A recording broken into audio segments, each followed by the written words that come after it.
Hello, everybody, and welcome back to my channel. I am Coach Lilia, and I am a narcissistic abuse recovery coach for men. And in this video, I'm going to be talking to you about the 7 ways that you can test whether your narcissistic wife has emotional empathy or if it's all cognitive empathy. Okay, so the ultimate narcissist test is, do they have emotional empathy? Because if they do, it is something else. It is not narcissism.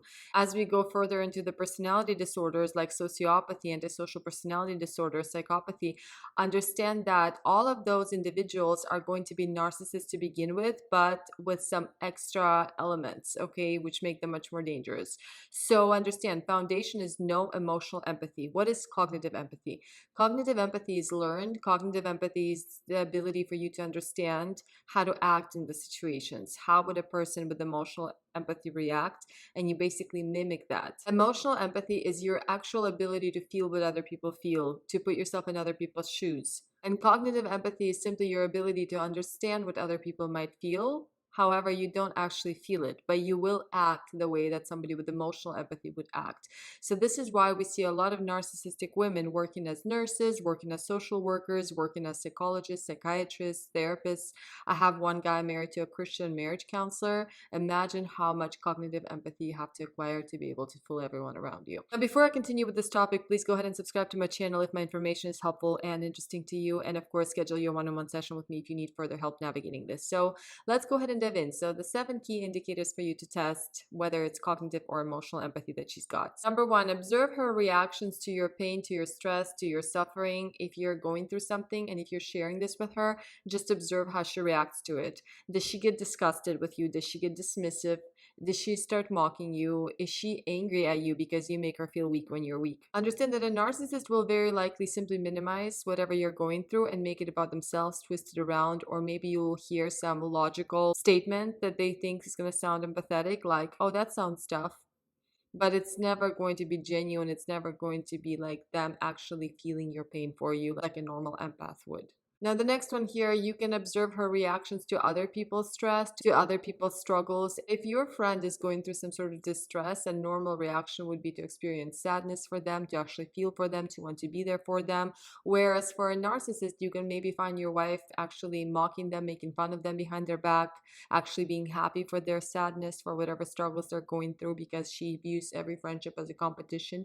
And narcissists are actually very happy with their friends, quote unquote, struggle. Or she might just be very indifferent and not even want to talk about it because it's not a big deal, because if it's not about her, why would she even be concerned about it? Number 3, you need to test her reactions to your joy and success, because understand that she's never going to be happy for you, rooting for you, your best friend, your partner. A partner who is not a narcissist is going to celebrate with you. They're going to share your success because your success is my success. Whereas for a narcissistic wife, she will actually get angry. She will mock you. She will belittle you because your success is going to threaten her, because she's competing with you. And also, if your self-worth is somewhat good, that means that that's a threat for me, because God forbid you're going to go and find someone else. So understand that it's all a threat to her. So she's going to have to take away your joy, and just for the sake of wiping away your happy smile off of your face, because how dare you feel good about yourself? That's how a narcissistic wife is going to think. So she will absolutely downplay your success and even criticize you. So please, if you do have success, your wife should be the last person that you're going to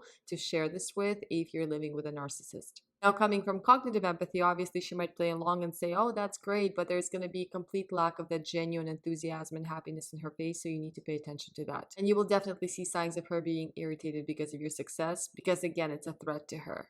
Number 4, is your wife altruistic? So you need to really see if she ever does anything without the what's in it for me. Okay, so if it's not transactional, if there's no benefit that she's getting out of it, if no one's going to find out about it, okay, if it's not something, some charity work that she's doing that's going to be shared on social media and everybody's going to know how amazing of a person she is. So does she ever do anything when there's nothing in it for her? Does she do things just to do good things for others, for you especially, her husband?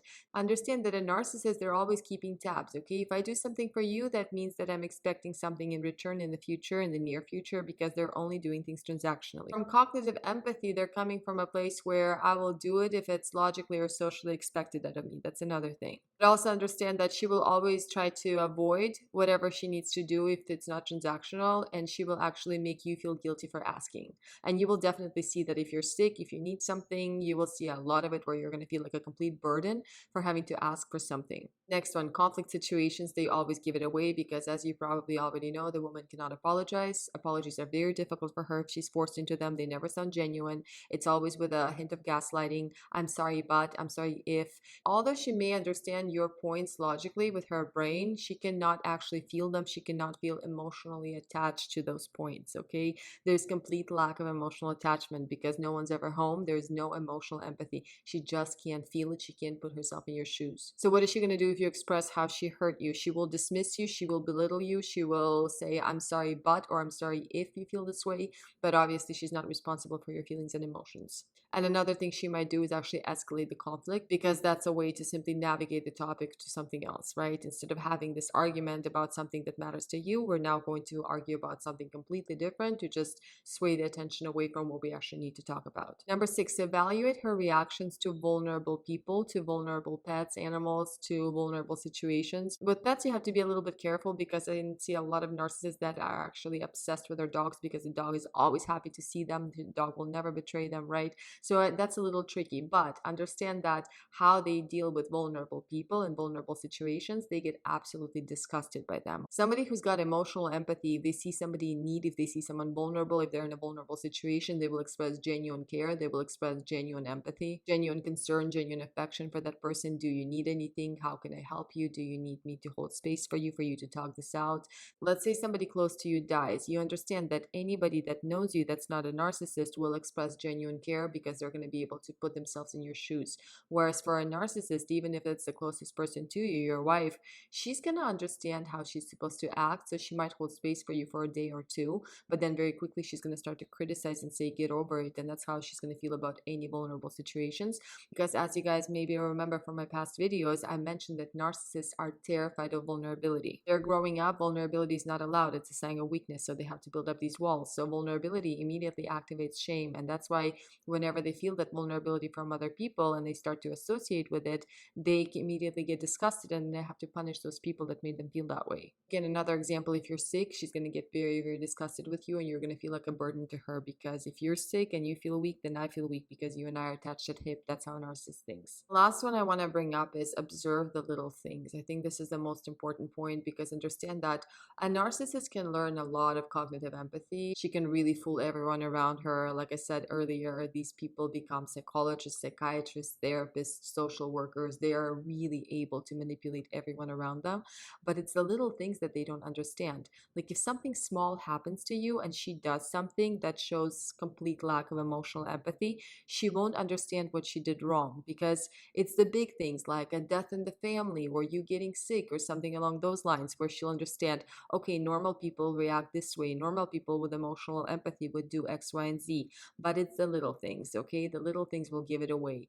So I am wishing you guys everything that you need if you're somebody who's navigating through this. Also to add, observe her reactions to boundaries, observe her anger management, observe her explosive behavior when she's cornered, when she has to take responsibility. Observe her response if you ask her for help, if you ask her for support. Does she give you logical explanations to things, or do you feel like it's genuine care because your intuition doesn't lie? Just observe if your words match your actions. If you feel like she's always cold, if you feel like you're just looking into a black mirror all the time, like no one's ever home. Observe how she is with the kids if you guys have any. Is it all about simply getting them to look good, getting them to the practices that they need to go to, make sure that they're successful in their academics, or is she actually there genuinely this warm, nurturing mother? Okay, because again, your intuition, your feelings around this person, you can't go wrong with that. You just have to pay attention how you feel around her. And if she always feels cold, if it feels like no one's ever home, if she is irritated with you when you feel weak, when you are at your weak, when you're sick, when something bad happens, when you get laid off, understand the person doesn't love you because the love is not in them.